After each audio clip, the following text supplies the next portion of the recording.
श्री सद्गुरु महाराज की जय। श्री सद्गुरु महाराज की जय।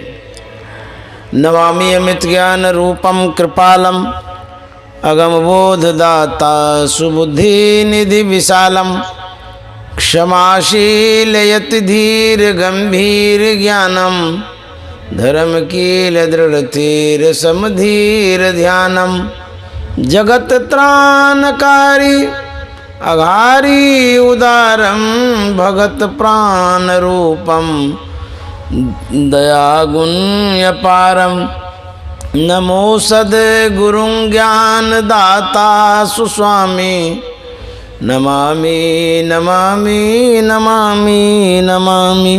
श्री सद्गुरु महाराज की जय। प्रातः स्मरणीय अनंत श्री विभूषित परमाराध्य सद्गुरु महाराज गुरुदेव महर्षि संत सेवी परमहंस जी महाराज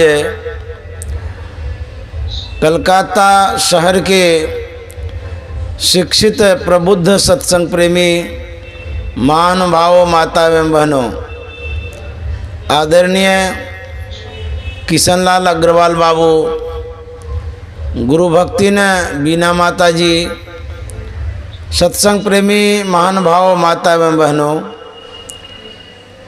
हम लोगों का सौभाग्य है जो सांस चल रही है। बहुत बड़ी कृपा है प्रभु की जो इस शरीर में अभी तक अवस्थित हैं, क्योंकि इस जीवन का कोई ठिकाना नहीं है। यह कब विनश जाएगा, कब समाप्त हो जाएगा, कोई नहीं जानता है। इसीलिए संत महात्मा कहते हैं शुभ कर्मों को करिए, सत्संग करिए, ध्यान करिए, परोपकार करिए, क्योंकि यदि इस शरीर को सिर्फ पोसते रहेंगे, पालते रहेंगे, मरने के बाद इसका ना अचार बनेगा ना चटनी। ऐसा यह शरीर है। जानवर को लीजिए, जानवर की हड्डियां मरने पर काम में आती है। जानवर मानव के काम में आता है, उनका अंग प्रत्यंग काम में आता है, चमड़ा काम में आता है, गोबर काम में आता है। विशेष पर्व में देखिए गांव देहात में गोबर से लीपते हैं, तो गोबर को शुद्ध माना गया है। उस गाय के गोबर में वह क्षमता होती है कि जो विषाणु है, कीटाणु है, उसको वह मार देता है और पवित्र भी माना जाता है। तो उसके गोबर से हम लोग काम लेते हैं। गाय के गोंत को पीते हैं, उससे भी बीमारी दूर होती है। गाय दूध देती है। माता के बाद गौ माता का स्थान है। माँ कुछ दिनों तक दूध पिलाती है, लेकिन गौ माता को देखिए, उसका दूध हम लोग आजीवन पीते हैं। ये जानवर के जीवन से हमें लाभ मिलता है। जरा सोचिए, हम लोग मानव हैं, विवेकशील प्राणी हैं। हमारे मरने के बाद क्या इस शरीर का कुछ काम होता है? न हड्डी काम में आती है, न चमड़ा काम में आता है, न इसका गोबर गोंत काम में आता है। जा दिन मन पंछी उड़ जई हैं, ता दिन तेरे तन तरवर के, ता दिन तेरे तन तरवर के, सभे पात झर जई हैं। जा दिन मन पंछी उड़ जई हैं। यह मन रूपी पंछी जिस दिन उड़ जाएगा, उस दिन इसको कोई नहीं पूछेगा इसकी क्या दुर्दशा होगी। जैसे गाछ काट देने के बाद पतझड़ हो जाता है, उसी तरह से यह जीवन शोभाहीन लगेगा और कहेगा घर के कहत सवेरे काढ़ो, घर वाला कहेगा जल्दी बाहर निकालो, नहीं तो भूत हो जाएगा। इस जीवन की यही दशा है। जब तक सांस है अच्छे अच्छे काम कर लीजिए। सांस निकलने के बाद ये जो सुंदरता है, शरीर की जो शोभा है, सब शोभा मिट्टी में मिल जाएगा। इसके हार मांस चमड़े कोई काम में नहीं आएंगे। इसलिए संत महात्मा कहते हैं प्रभु ने सुंदर आँख दिया है, देखने की क्षमता भी दिया है। इससे संत दर्शन करिए, मानस ध्यान करिए गुरु महाराज का, उसके बाद भगवान का दर्शन करिए, अच्छे अच्छे चित्र का अवलोकन करिए। इस आँख से देख करके सत्संग में जाइए, परोपकार करिए। प्रभु परमात्मा ने कान दिया है, सुंदर कान दिया है, सुनने की क्षमता भी है। और यह जो मुंह है इसमें बोलने की ताकत है, खाने की क्षमता है। नहीं तो एक एक आदमी ऐसे बीमार होते हैं कि मुंह से आवाज़ भी नहीं निकलती है।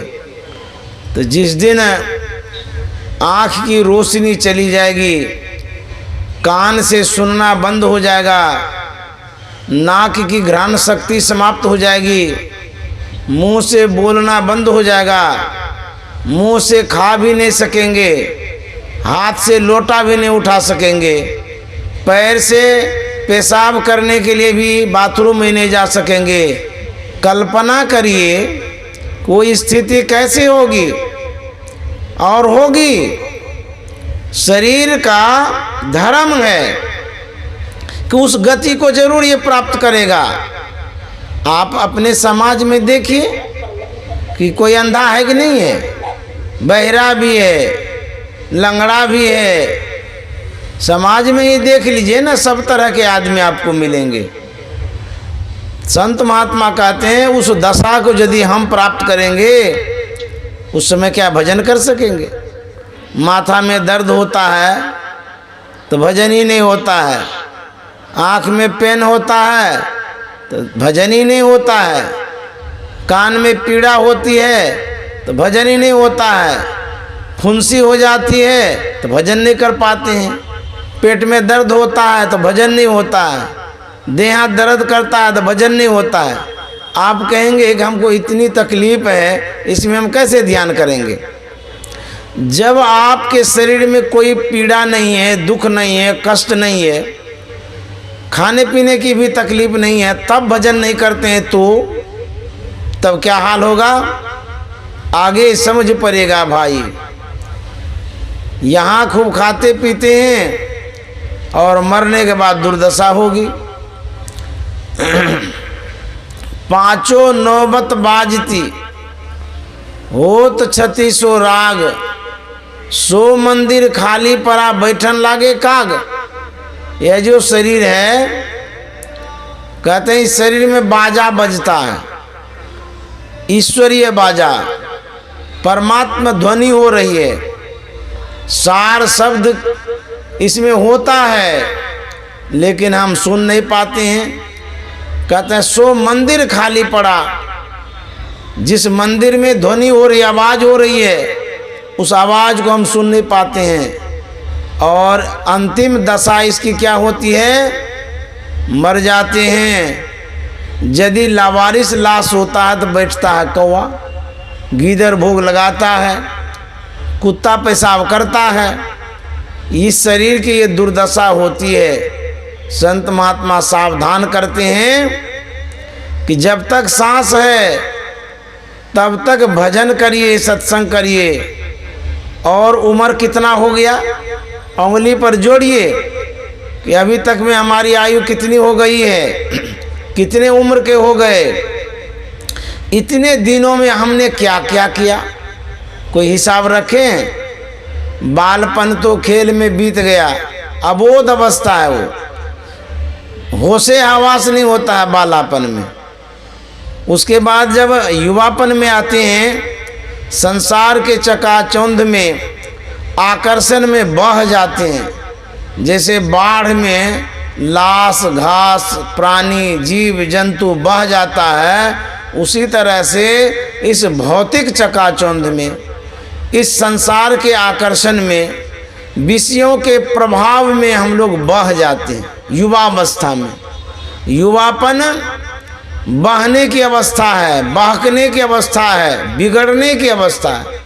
यदि सही मार्गदर्शन न हुआ, सही मार्गदर्शक न मिला, यह जो युवापन है उस बाढ़ के समान है, जिस बाढ़ में इतनी गति होती है कि बांध को भी तोड़ देता है। तो जो उचित अनुचित है उन बांधों को युवावस्था में तोड़ देते हैं। तो यदि गलत संगति हो गई तो जिधर बह गए सो बह गए, 84 लाख योनि में चले जाएंगे।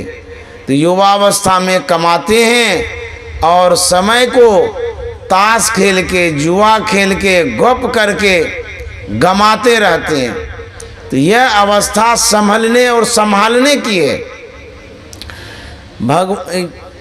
हमारे बाबा देवी साहब ने कहा कि जवानी में इतना धन संग्रह कर लो कि बुढ़ापा में सोचना न पड़े, इतना कमा लो कि बुढ़ापा में कोई तकलीफ ना हो। तो कहने का मतलब ये है भौतिक धन भी चाहिए और भजन धन भी चाहिए। भजन धन भी युवावस्था में इतना कमा लीजिए कि बुढ़ापा में अभ्यास बना रहेगा, तो मन उस ओर लगेगा। यदि जवानी में मन को बहका दिए, सहका दिए, विषय में लगा दिए, तो यह मन इतना विषय को पकड़ लेता है, विषय को इतना जकड़ लेता है कि बुढ़ापा में ये उधर जाता ही नहीं निर्विषय की ओर, सत्संग की ओर। लेकिन जो हिस्सक लग जाता है ध्यान और भजन सत्संग का, जिनको आदत लग जाती है ध्यान भजन सत्संग करने की युवापन से ही या बालावस्था से ही, तो वो यदि बीमार भी होते हैं तब भी भजन करते हैं, यदि बूढ़े होते हैं तब भी भजन करते हैं। क्यों? आदत लगी हुई है ना। आदत भी हमको प्रेरणा देती है, आदत भी हमको प्रेशर देता है, आदत भी हमको विवश कर देता है भजन की ओर जाने के लिए। इसलिए हिस्सक आदत लगा करके अभी से रखिए। मैंने गुरुदेव महर्षि संत सेवी जी महाराज को अपने नज़रों से देखा, उनके जीवन को परखा, उनके विचारों को पढ़ा, उनके व्यवहारों को मैंने सीखा। वो कैसे थे मैंने देखा। जब वो अस्वस्थ हो जाते थे अभ्यास नहीं छोड़ते थे। बुखार की अवस्था में मैंने देखा कि समय पर वो बैठ गए ध्यान में। हम लोग युवापन में हैं, जवान आदमी हैं, शरीर में थोड़ी सी तकलीफ होती है तो पलंग पर घोलटने लगते हैं, लेटने लगते हैं, सब काम धंधा छोड़ देते हैं और आराम करने में लग जाते हैं। लेकिन गुरुदेव को मैंने देखा कि सब दिन एक रस भजन में समय लगाते थे, भजन करते थे। यहाँ तक कि कुप्पा घाट में तो समय पर सब काम करते ही थे। मैंने उनके साथ दूसरे राज्यों में जाकर के देखा, दूसरे जिलों में गया साथ में, जहाँ वार्षिक सत्संग होता था, अखिल भारतीय होता था, अथवा कोई लोग घर पर बुलाते थे वहाँ आयोजन होता था। समय पर सत्संग समाप्त कर देते थे। 5 बजे के लगभग समाप्त होता था शाम का सत्संग, कभी कभी 5:30 होता होगा, लेकिन समय पर सत्संग समाप्त करके अपने बासे पर आते थे। थोड़ी देर वो टहलते थे, उसके बाद ठीक संध्या भजन में समय पर बैठ जाते थे। हमें देख के आश्चर्य लगता था, इतने उम्र हो गए थे, उस उम्र में भी भजन में बैठने में आलस नहीं होता था। हम लोग जवान महात्मा हैं, जवान लोग हैं, भाग जाते हैं, छोड़ देते हैं, इग्नोर कर देते हैं। समय है फिर भी गप करने लग जाते हैं, बातचीत में समय लगा देते हैं, ध्यान में बैठते नहीं। लेकिन मैंने गुरुदेव को देखा, लाख लोग आ जाएं, लेकिन समय होते ही वो कह देते थे कि अब मेरा संध्या भजन का समय हो गया है, अब मैं जा रहा हूँ भजन करने के लिए, अब बाद में बातचीत करेंगे। ऐसा संत सेवी जी महाराज ने दिखाया भी है और सिखाया भी है, समझाया भी है। गुरुदेव एक दिन कह रहे थे लोगों से कि अब समय हो गया है, अब मैं अंदर जा रहा हूँ, हाथ पैर कुल्ला उल्ला करके ध्यान भजन करूँगा, और आप लोग भी जाइए अपने अपने बासे में ध्यान भजन करिए। जब हम गुरुदेव के साथ कमरे में जाते थे तो गुरुदेव चले जाते थे बाथरूम, पैर हाथ धोने के लिए, कुल्ला उल्ला करने के लिए। तब तक में हम जो भी सेवक होते थे गुरुदेव के आसन को लगाते थे जिस पर वो ध्यान करते थे। गुरुदेव हाथ पैर धो करके आते थे, एक गिलास जल लेते थे उस समय, उसके बाद वो ध्यान में बैठते थे। बैठते के साथ ही कहते थे मसहरी लगा दीजिए। उसके बाद हम लोगों को कहने के लिए कभी नहीं भूलते थे कि आप लोग भी जाइए ध्यान भजन करिए, अभी ध्यान भजन का समय है, आप लोग भी बैठ के ध्यान करिए। उसके बाद यह भी एक बार कह रहे थे कि देखो जी, कुप्पा घाट आश्रम तीर्थ स्थल है, गुरु महाराज का सिद्ध पीठ है, यहाँ सैकड़ों लोग आते हैं जाते हैं, सत्संगी हैं, गृहस्थी हैं, सभी तरह के लोग आते हैं यहाँ पर। यहाँ के आदर्श को अपनाते हैं, साथ ले जाते हैं। वो लोग कुछ सीखने के लिए आते हैं, साधु महात्माओं के व्यवहार को देखते हैं, साधु महात्माओं के दिनचर्या को देखते हैं, यह सब देख करके वो लोग सीखते हैं। तो गुरुदेव कहा करते थे कि तुम लोग यदि ध्यान में नहीं बैठोगे तो जो गृहस्थी यहाँ आता है वो तो और नहीं बैठेगा, चाहे मन लगे या न मन लगे, झूठो बैठे रहो। गुरुदेव कहते थे झूठ मूठ ही बैठो, लेकिन समय पर बैठो, ताकि गृहस्थी को भी सीख मिले कि बाबा लोग जब भजन करते हैं लाज शर्म से वो भी बैठेंगे। इसलिए आदर्श देना चाहिए। तो गुरुदेव ने ये भी कहा था कि ध्यान में बैठो, और वो स्वयं बैठते थे। ऐसे गुरुजी नहीं थे कि गुरु गए कह के चला गए बह के, नहीं नहीं। जो हमारे गुरुजी थे गुरुदेव महर्षि संत सेवी जी महाराज, कह के नहीं जाते थे, कह के करके जाते थे। कहते भी थे, करते भी थे, कराते भी थे। सभी आश्रम वासियों पर छोड़ दीजिए, वो नजर रखते थे और वो सावधान करते थे। सभी आश्रम वासियों पर उनका ख्याल रहता था और आश्रम की दिनचर्या पर भी ख्याल रहता था। मैंने देखा कि वहाँ की जो दिनचर्या होती थी, जैसे प्रातःकाल का सत्संग है, थोड़ा सा भी देर होने जाता था कि गुरुदेव हम सेवकों से कहते थे जाकर के बोलो, स्तुति शुरू करेगा।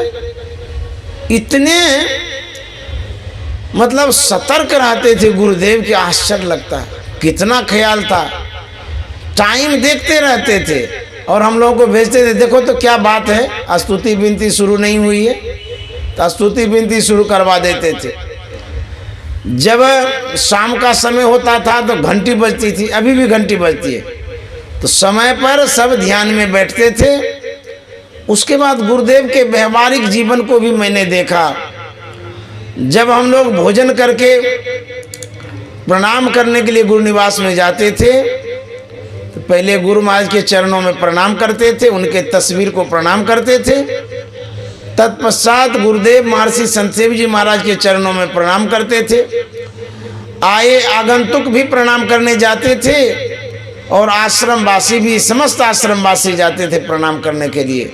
यह हम लोगों का अभी भी नियम है। भोजन के बाद दोपहर में जाते थे हम लोग, रात्रि में भोजन के बाद अवश्य जाते थे प्रणाम करने के लिए। अब प्रणाम करने जब जाते थे तो गुरुदेव प्रत्येक व्यक्ति से पूछते थे आपने भोजन किया? तो जब कहते थे हाँ किया, बोले अच्छा ठीक है। उसके बाद जो कोई कहते थे नहीं किए हैं उसे तुरंत बोलते थे अभी भोजन का समय है, जाइए भोजन करने के लिए। यह व्यवहारिक ज्ञान, अनुकरणीय ज्ञान है, सीखने की बात है कि जो हमारे सानिध्य में हैं उनका भी हम ख्याल रखते हैं। हमारे गुरुदेव ऐसे थे, अतिथि आते थे उनका भी विशेष सत्कार करते थे, उनका भी ख्याल रखते थे, विशेष रूप से ख्याल रखते थे। एक घटना जो मुझे स्मरण में है, मैं जहाँ अभी सत्संग कर रहा हूँ बीना माता के पास, वो भी मेरे पास ही बैठी हैं, इनसे ही संबंधित वो घटना है।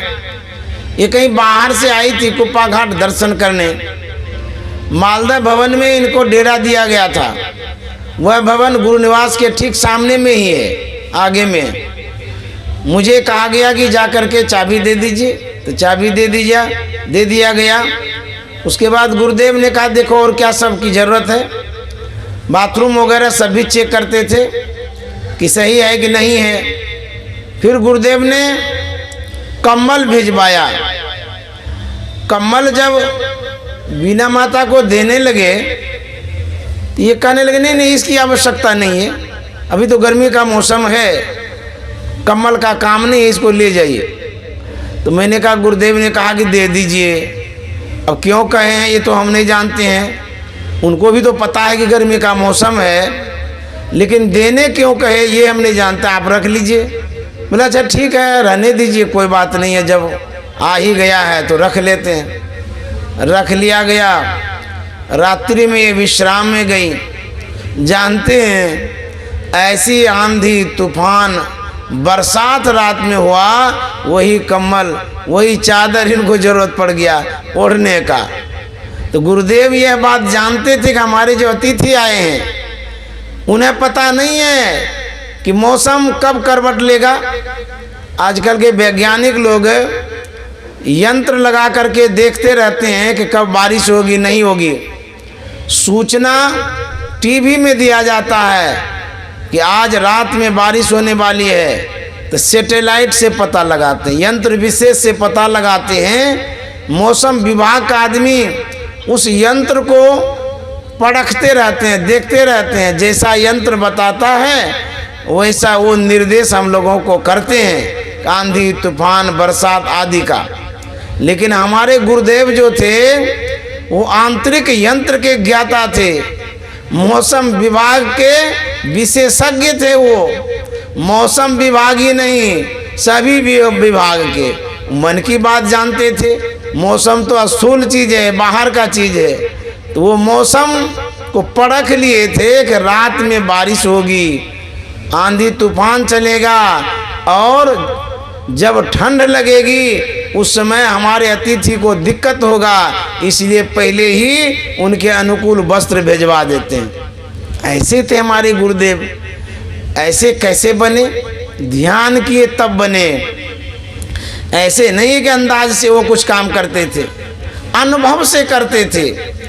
उनके पास ज्ञान था, बाहर का ज्ञान, अंतर का ज्ञान। ध्यान उन्होंने किया था इसलिए उनको ज्ञान था। तो हमारे गुरुदेव ने बताया कि ध्यान करो तो ज्ञान होगा। हम आप जाते थे दर्शन करने, जब उनके टहलने का समय होता था तो गुरु निवास के बाहर लोगों की भीड़ लगी रहती थी दर्शन के लिए। देखे होंगे, कोई गए होंगे तो पुराने आदमी, घड़ी देखते थे लोग।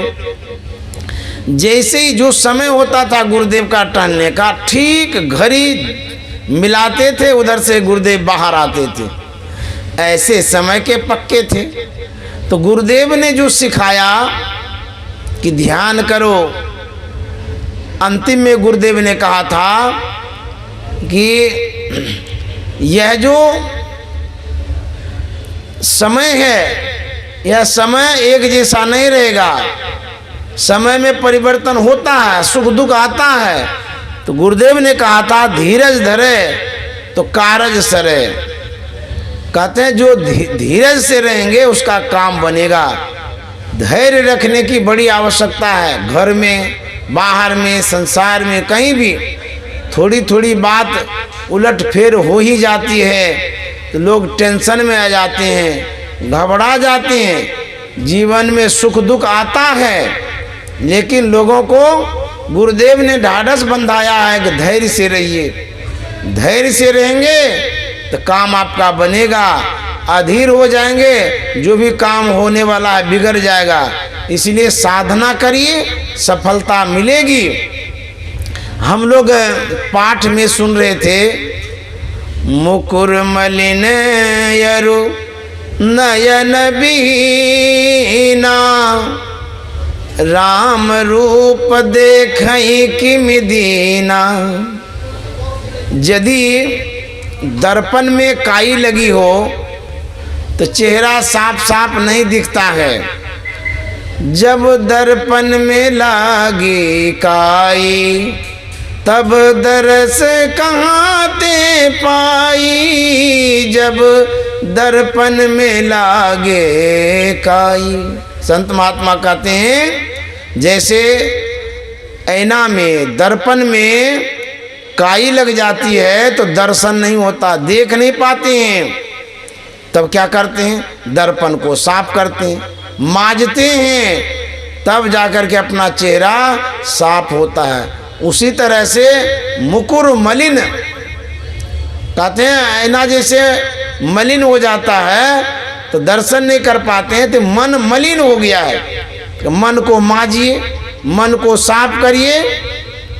जब तक मन साफ नहीं होगा तब तक परमात्मा का दर्शन नहीं होगा। इसके लिए क्या करना होगा? मन को साफ करने के लिए एक ही केमिकल है, आज्ञा चक्र में ध्यान करिए और ध्यान रूपी भट्ठी पर इसको चढ़ाइए, तभी मन साफ होगा। नहीं तो ये पानी से साफ नहीं होगा, ये संतवाणी से साफ होगा और ध्यान करने से होगा। चीनी को देखिए कितनी गोड़ी है, उजली है, साफ है। वह अपने आप को देख के इतराती है, इठलाती है और अभिमान करती है कि मैं बहुत गोड़ी हूँ, साफ हूँ, चिकनी हूँ। लेकिन हलवाई जब उसी चीनी को कढ़ाई में चढ़ाता है, औंटता है, तो देखिए हलवाई के पास जाके देखिए कभी, वह जब औंटता है तो उससे गंदगी निकलती है। इतनी गंदगी कि आप सोच भी नहीं सकते हैं कि बाप इतनी उजली चीनी, फिर भी गंदगी। तो संत महात्मा कहते हैं जब मन को औंटेंगे तब पता चलेगा इसमें कितनी गंदगी है।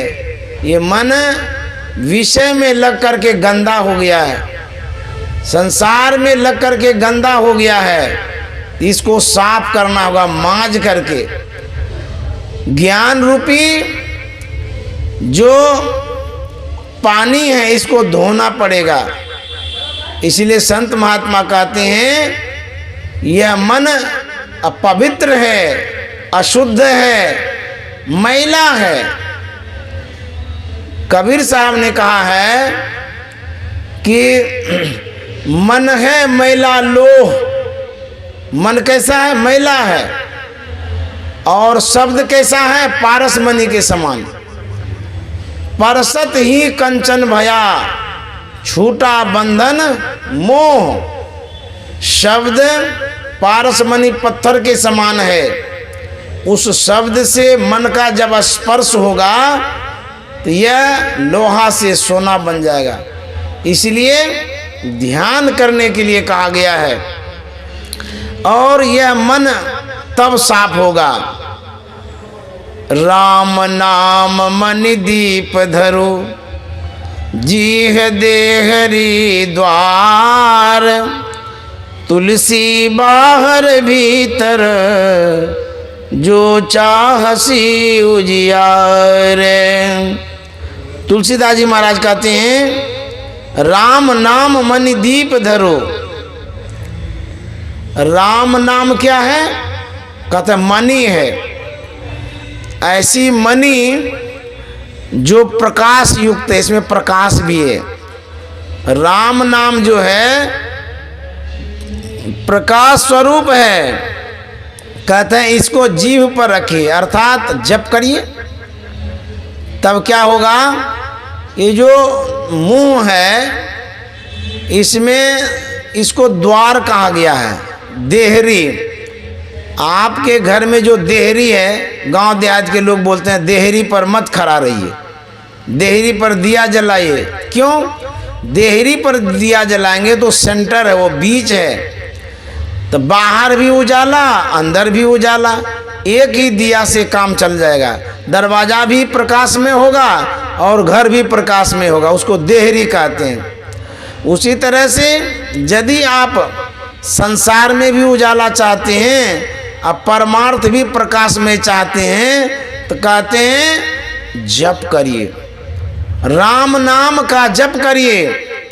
गोस्वामी जी ने लिखा है, राम जपो राम जपो राम जपो बाबरे, घोर भव नीर निधि नाम निज नावरे।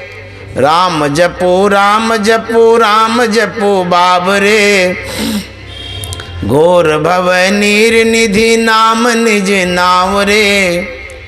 तुलसीदास जी महाराज कहते हैं, ऐ बाबरे, पगले बेसुध व्यक्ति, बेखबर आदमी, तुम किस भूल भुलैये में पड़े हो, किस ख्याली पोलाल को खाना चाहते हो, कहाँ तुम भटक रहे हो, भगवान का नाम लो। अरे बाबरे, राम जपू राम जपू राम जपू बाबरे। क्यों? घोर भव नीर निधि नाम निज नावरे। घोर मन होता है बहुत कठिन, जैसे दही को मथते हैं घोर हो जाता है, अर्थात गाढ़ा हो जाता है वो। तो घोर मन बहुत भयंकर। ये जो भव निधि है, भव मन संसार, निधि मन सागर, जिसमें जल ही जल है, ये घनघोर है, अथाह जल राशि है। संसार को भव सागर कहा गया। पानी तो कहीं दिखता ही नहीं, हम लोग डूबते कहाँ हैं, हम लोग कहाँ डूब डाब करते हैं। कहते हैं ये भव सागर है, इसमें जल भी है। कहेंगे गजब बात है, जल है और नजर आता ही नहीं है। यह संसार किससे बना है? संसार का निर्माण हुआ है दो पदार्थ से, नाम और रूप से। जैसे आपका नाम गणेश है, दिनेश है, रमेश है, महेश है, मीरा है, जीरा है, हीरा है, खीरा है, कुछ भी है। मान लिया जाए आपका नाम हटा देंगे तो आपकी पहचान भी हट जाएगी। क्या कहेंगे आपको? जब नाम ही हट गया तो आपको कहेंगे क्या? किसी का नाम हटा के पुकारिए तो क्या कहिएगा? मान लिया जाए आपका लड़का है, उसका नाम है रमेश, तो उसका नाम हटा दीजिए तो क्या कहिएगा आप? आप शब्द का उच्चारण नहीं कर पाएंगे। अभी प्रैक्टिकल करके देखिए, आपके परिवार में कोई एक सदस्य हो, जो नाम है उसको छोड़ करके आप पुकारिए तो क्या पुकारिएगा? कुछ भी नहीं पुकार सकते हैं। नाम हटा देने से व्यक्ति की पहचान हट जाती है। इससे संसार बना है, नाम से। दूसरा पदार्थ है रूप। मान लिया जाए आपके बेटा का नाम रमेश है, नाम तो आप लीजिए लेकिन रूप नहीं रहेगा तो नाम किसका होगा? तो जो रूप है उसी का तो नाम होता है, और जिसका नाम है उसी का रूप है। नाम और रूप जो है एक दूसरे के पूरक हैं। नाम हटाएंगे तो फिर पुकार नहीं सकेंगे, रूप हटाएंगे तो पुकारेंगे किसको, बुलाएंगे किसको? जब दृश्य ही नहीं है, रूप ही नहीं है, तो पुकारेंगे किसको? कैसे पुकारिएगा? जैसे मान लिया जाए कलम है, तो कलम आपके सामने नहीं है तो उसको क्या पुकारिएगा? क्या कहिएगा उसको? कलम है ये नहीं है तो क्या कहिएगा? उसका नाम ही नहीं है। तो नाम और रूप, ये दो चीज से संसार बना है। चाहे आप भी बने हैं तो नाम रूप से बने हैं। आपका नाम है, आपका रूप है। गौर करिएगा बात पर, ध्यान दीजिएगा बात पर मैं क्या कह रहा हूं। आपका जो नाम है, आपका जो रूप है यही संसार का दो रूप है। आप संसार में देखिए दो ही चीज तो है, जिसको आंख से देखते हैं उसको रूप कहते हैं, और जिसको हम रूप कहते हैं उसका कुछ न कुछ नाम है, चाहे वो माइक हो, मोबाइल हो, टीवी हो, टाबी हो, कुछ भी हो। नाम है तो रूप है, रूप है तो नाम है। इसी नाम और रूप से संसार बना है। इसको नाम रूपात्मक जगत भी कहते हैं। किससे बना है संसार? याद रखिए बढ़िया से, नाम और रूप से बना है संसार। अब इसको संत महात्मा कहते हैं यही पानी है। नाम और रूप पानी है, क्योंकि इसी नाम और रूप में हम लोग डूबते रहते हैं। कैसे? जैसे आंख से जिनको हम देखते हैं उसी से हमारा रिलेशन होता है, संबंध होता है, गठबंधन होता है, स्नेह होता है, प्रेम होता है, परिवार बना लेते हैं। जिसको आंख से देखते हैं, चाहे बेटा हो, बेटी हो, बहू हो, कोई भी हो, उसी से तो संबंध आपका होता है, गठबंधन उसी से होता है। उसके बाद जो रूप है उससे आपका स्नेह हो गया। जो शब्द है उसी रूप के साथ शब्द भी है। तो नाम रूप से ही आप इस संसार में आबद्ध हैं, बजे हुए हैं, फंसे हुए हैं। तो संत महात्मा कहते हैं ये नाम रूप उस जल के समान है जैसे भवसागर में जल होता है। इसी में लोग डूबता है, रूप में डूबता है, शब्द में डूबता है, उब डूब रोज करता है। तो कहते हैं ये जो नाम रूप है, इसी नाम रूप से हमको पार होना है, क्योंकि इसको भवसागर कहा गया है। ये जल है। गुरु महाराज कहा करते थे प्रवचनों में कि जैसे मान लिया जाए कोई गंगा जी में गिर गया हो और गंगा जी से पार होना चाहता हो, वो क्या करेगा? आगे का जल पीछे करेगा और होते होते किनारे लग जाएगा। गुरु महाराज कहते थे जिस जल में जो व्यक्ति गिरता है उसी जल का उसे अवलंब लेना पड़ता है, सहारा लेना पड़ता है। उसी जल के ऊपर न तैरता है कोई आदमी और तैरते हुए पार हो जाता है। ठीक उसी तरह से हम आप इस संसार में भवसागर में गिरे हुए हैं, उब डूब कर रहे हैं। तो इसका अवलंब क्या है? यदि इस भवसागर से पार होंगे तो क्या अवलंब है, कैसे पार होंगे? गंगा जी में तो गंगा जी का जल है, अई भवसागर में तो नाम रूप है। तो गुरु महाराज कहते हैं वही दो रूप नाम और रूप सहारा है, उसी को पकड़ो और उसी को पकड़ करके पार हो जाओगे। नाम का सहारा अपने से लेंगे तो नहीं होगा, तब गुरु प्रदत्त नाम होना चाहिए। संत महात्माओं के द्वारा दिया गया जो नाम है उस नाम का जप करेंगे, और संत महात्मा जिस रूप का ध्यान करने कहते हैं उस रूप का सहारा लेंगे। ये दो जो सहारा है भवसागर से पार होने का है। अति पावन गुरु मंत्र मन ही मन जाप जपो, उपकारी गुरु रूप को मानस ध्यान थपो। ये दो अवलंब है, गुरु का पवित्र रूप और गुरु प्रदत्त जो मंत्र है, ये दो अवलंब है। यही भवसागर से पार होने का पहला साधन है, पहला प्रयास भी है। यहीं तक हम नहीं रुकेंगे, और भी आगे बढ़ने के लिए और भी अवलंब गुरु महाराज ने दिया है। गुरु महाराज ने कहा एक बिंदु का ध्यान करो, दृष्टि योग करो, फिर नादानुसंधान करो। जब नाद साधना करेंगे तब जाकर के पूरी तरह से भवसागर से पार होंगे।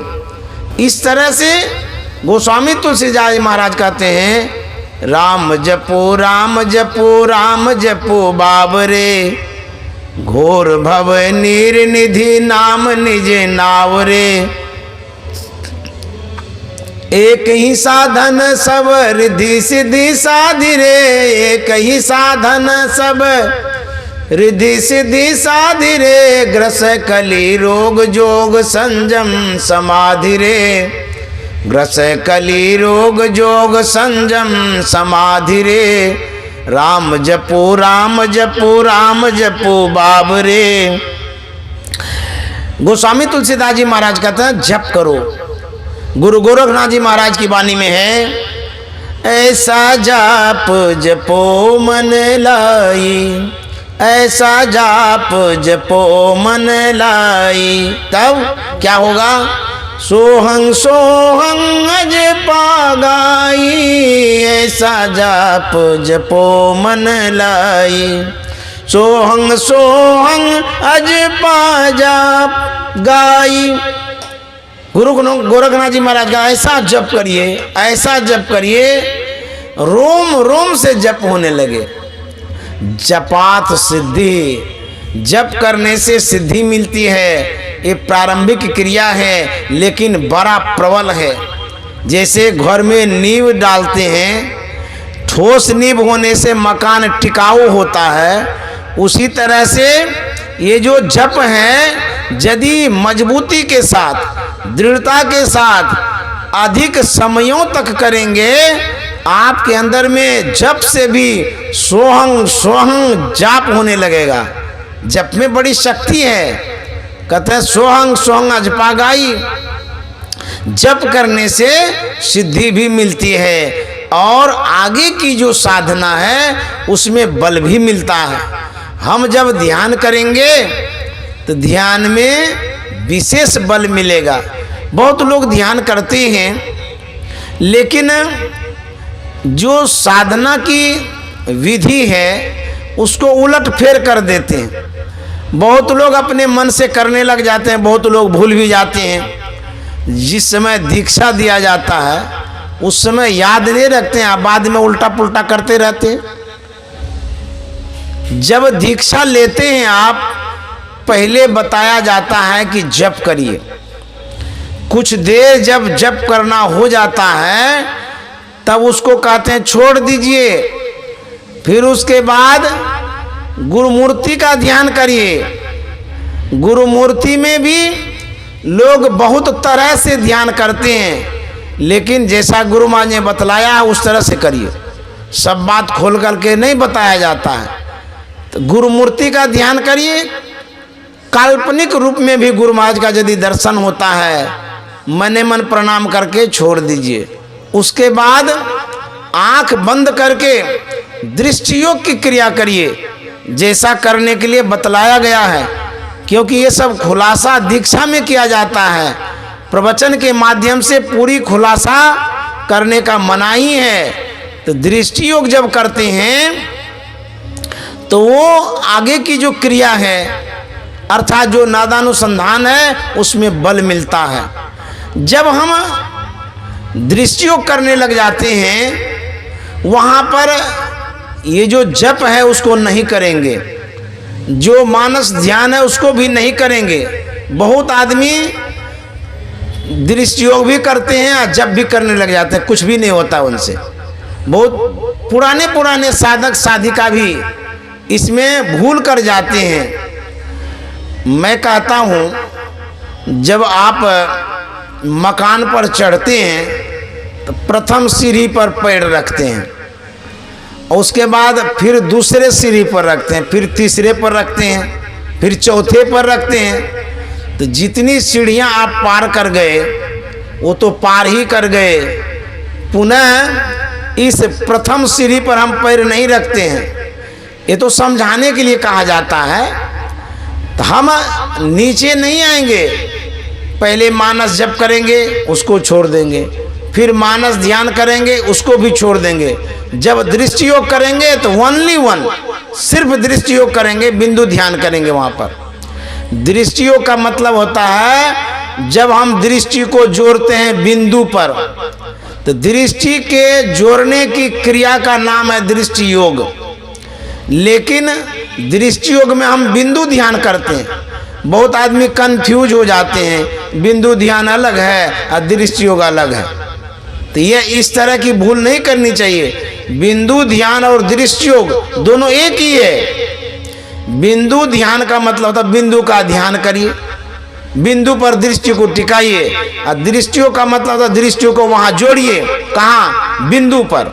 सामने में अंधकार मालूम पड़ता है, उसी अंधकार में दृष्टि को एकाग्र करना पड़ता है, जोड़ना पड़ता है। कोई हाथ से जोड़ना पड़ता? नहीं नहीं, जो गुरु ने बतलाया है, जिस तरह से बतलाया है, वहां पर जब हम ताकेंगे, देखेंगे, अपने दृष्टि का सिमटाव होगा। उसमें हाथ से पकड़कर जोड़ने की जरूरत नहीं है। देखते देखते ही द्वादश अंगुल पर, 12 अंगुल पर दृष्टि टिकेगी। तो वहां जोड़ने के लिए यही क्रिया है, दृष्टियों की क्रिया। तो जो दृष्टि को जोड़ते हैं साधक, इसको दृष्टि साधन भी कहते हैं, इसको बिंदु ध्यान भी कहते हैं। दोनों एक ही है, कंफ्यूज होने की जरूरत नहीं है, संशय नहीं रखना चाहिए मन में कि दोनों दो चीज है। एक विद्वान शोध कर रहे थे गुरु महाराज पर। उन्होंने लिखा, शोध में तो किताबी ज्ञान होता है, पुस्तक को पढ़ पढ़ करके वो ज्ञान प्राप्त करते हैं। विद्वान तो था, उन्होंने लिखा क्या कि गुरु महाराज ने नादानुसंधान की क्रिया अमुक तिथि में ली थी और सूरत शब्द योग की क्रिया अमुक तिथि में ली थी। उनके मन में ये हुआ कि ये दो क्रिया है, सूरत शब्द अलग है, नादानुसंधान अलग है। जबकि विद्वान थे, कोई शोध कर रहे थे। बड़ा आश्चर्य है, सूरत शब्द योग का मतलब होता है सूरत को शब्द में जोड़ना। योग माने जोड़ना होता है। सूरत ख्याल, उसको जोड़ना है, किसमें? शब्द में। तो शब्द में जो सूरत को जोड़ते हैं उसको सूरत शब्द योग कहते हैं। और नादानुसंधान, नादानुसंधान का मतलब होता है नाद माने शब्द, अनुसंधान का मतलब होता है खोज, शब्द की खोज करनी। सूरत को जोड़ना और शब्द की खोज करनी दोनों एक ही बात है, इसको बूझना जरूरी है। विद्वान सब जब भटक जाते हैं, लटक जाते हैं, अटक जाते हैं तो साधारण की क्या हाल होगी। लेकिन हमारे जो पुराने सत्संगी हैं, भले पढ़े लिखे नहीं हैं, वो जानते हैं कि सूरत शब्द योग और नादानुसंधान दोनों एक के है। विद्वान जाने या न जाने, विद्वान को समझ में आवे या ना आवे, लेकिन जो हड़वाहा है, चरवाहा है, जो खुरपी पास है, कुदाल पास है, जो धान काटते हैं, जो मकई लगाते हैं, वो सब किसान, खेती करने वाले भाई या माई जो सत्संगी हैं, उनको जरूर पता है कि मानस जब क्या होता है, मानस ध्यान क्या होता है, बिंदु ध्यान क्या होता है, नादानुसंधान क्या होता है, और सूरत शब्द योग क्या होता है, और दृष्टि योग क्या होता है। इस बात को समझना बहुत जरूरी है। लोग समझ ही नहीं पाते हैं, तो इसलिए किताब में तो पढ़ते हैं लेकिन फिर भी उनको समझ में बातें नहीं आती है। एक बूढ़ी थी, उन्होंने दीक्षा लिया, बहुत बरस तक साधना की, जहाँ के तहीं वो थी। एक बार वो आश्रम गई सत्संग करने, किसी आश्रम में। वहाँ के बाबा ने पूछा कि माता जी क्या समाचार है। वो बूढ़ी बोली कि बहुत अच्छा। बोले कि कब दीक्षा लिए? इतने दिन हो गए, 25 साल। भजन बढ़िया से करते हैं? हाँ करते हैं। बोले कि भजन में मन लगता है ना? बोले कि लगता है, लेकिन जो कुछ मिलना चाहिए अभी तक मिला ही नहीं। जो गुरु महाराज ने कहा था वो सब कहाँ दिखता है। तो महात्मा ने पूछा कि आप कैसे कैसे ध्यान करते, सो बताए। तो बूढ़ी ने कहा कि जैसे गुरु महाराज ने बतलाया वैसे करती हूँ। बोले गुरु महाराज ने कैसे बतलाया, बताइए। बोले नहीं, ये तो बताने का नहीं है। गुरु महाराज ने कहा था कि किसी को मत बताइएगा ये सब चीज़, इसीलिए हम नहीं बता सकते। महात्मा ने कहा कि हम तो महात्मा हैं, दीक्षा भी देते हैं, बताने में क्या हर्ज है, बता दीजिए हमको। आप भी सत्संगी हैं, हम भी महात्मा हैं। कैसे कैसे करते हैं? जप में क्या करते हैं? बोले गुरु महाराज ने जो बतलाया वही तो जपती हूँ। बोले गुरु महाराज ने जो बतलाया थोड़ा बता तो दीजिए, गुरु महाराज ने क्या बतलाया है, हम भी तो ध्यान करते हैं, जप करते हैं, आखिर बताइए। वो बूढ़ी ने कहा कि गुरु महाराज ने जो बतलाया मानस जप, मानस ध्यान, यही जपती हूँ। बोले कि हाँ ये तो है, मानस जप मानस ध्यान आप करते हैं, लेकिन जपते क्या हैं? बोले आपको बताया ना मानस जप मानस ध्यान। तो महात्मा ने कहा नहीं, जप क्या करते हैं? बोले बाबा आपको तो कह रहे हैं कि मैं जपती हूँ, मानस जप मानस ध्यान, मानस जप मानस ध्यान, मानस जप मानस ध्यान, अब क्या कहेंगे? अब लीजिए, ये मानस जप मानस ध्यान ये जप नहीं है। ये तो मानस जप का मतलब है मने मन जप करना, इसलिए इसको मानस जप कहते हैं। अब मने मन जो ध्यान करते हैं इसलिए इसका नाम मानस ध्यान है।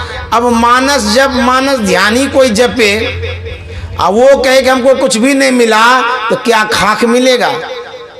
जपने का कुछ और जपते कुछ और हैं, इसलिए समझना बहुत जरूरी है। कोई महात्मा आपके पास आता है, आप घर पर उसको बुलाते हैं, तो जो आप साधना करते हैं उस विषय में चर्चा करिए, पूछिए, बताइए कि मैं ऐसे ऐसे कर रहा हूँ कर रही हूँ, ठीक है या नहीं है। यदि सुयोग्य महात्मा है तो उनसे अवश्य बताइए। जो जानकारी नहीं रखता है उसको बताइएगा तो उल्टा पुल्टा भी बता देगा, फिर आपकी साधना और गड़बड़ हो जाएगी। अधकचड़े गुरु के पास अपने मन की बात मत करिए। जो पक्के और सच्चे गुरु हैं, जो साधनशील महात्मा हैं, उनसे साधना की बात करिए, वो सही सुझाव देंगे, अब बतलाएंगे। बहुत आदमी दृष्टि योग नहीं कर पाते हैं ठीक से, पूछते रहते हैं। मैं भी जब प्रोग्राम में जाता हूँ, कहीं कहीं दाई माई आते हैं, भाई भी आते हैं, साधक आते हैं, साधिका आते हैं, पूछते रहते हैं कि मैं दृष्टि योग इस तरह से करता हूँ करती हूँ, तो बड़ा उलट फेर मालूम होता है कि जैसे करना चाहिए वैसे करते ही नहीं है। अब बुझिए तो क्या मिलेगा उससे? जब सही नहीं करेंगे तो उससे मिलेगा क्या? कुछ नहीं मिलेगा। एक आदमी जप कर रहे थे, वो जब क्या कर रहे थे? श्री सद्गुरु महाराज की जय, श्री सद्गुरु महाराज की जय, श्री सद्गुरु महाराज की जय। अब बुझिए, दीक्षा लिए हैं, मंत्र कुछ और है और जप कुछ और कर रहे हैं। इसलिए संत मत की जो बातें हैं बड़ी गहन है, उसको समझना बहुत जरूरी है। जब तक आप सही से नहीं समझेंगे साधना में उपलब्धि नहीं होगी।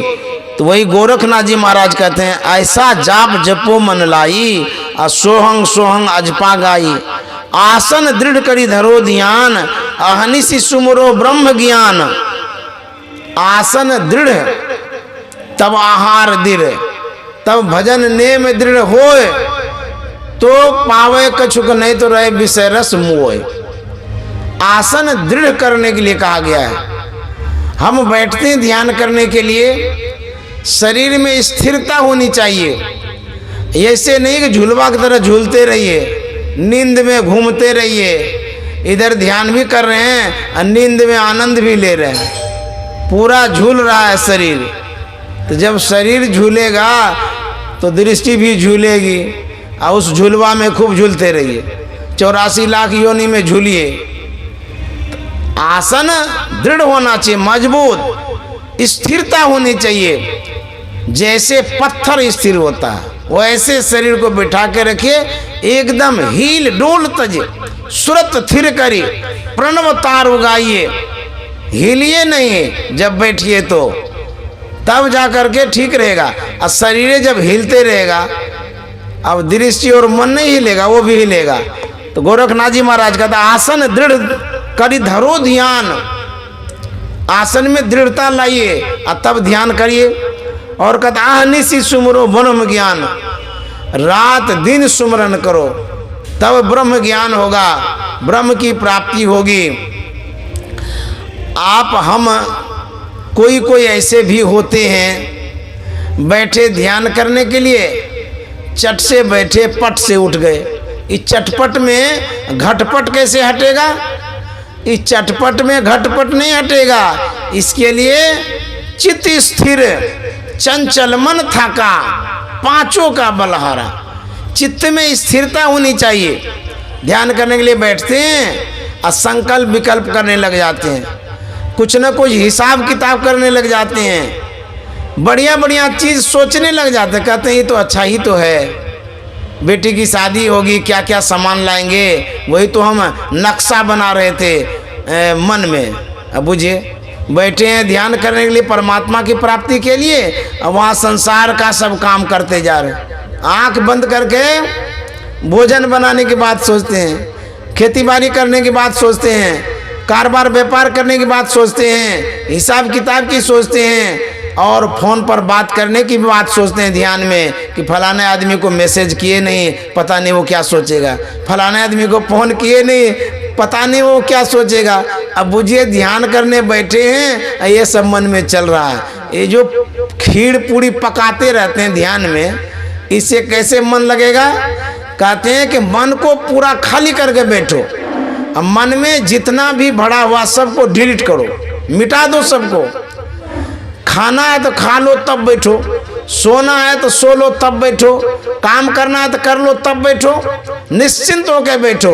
दिन में नहीं बैठ पाते हैं तो रात में बैठिए, रात भर तो कोई काम नहीं है, लेकिन रात में जब बैठते हैं ये मन में जो घुसा हुआ है ना सब संसार, बैठते हैं ध्यान करने और वही सब हिसाब किताब होने लगता है रात में भी।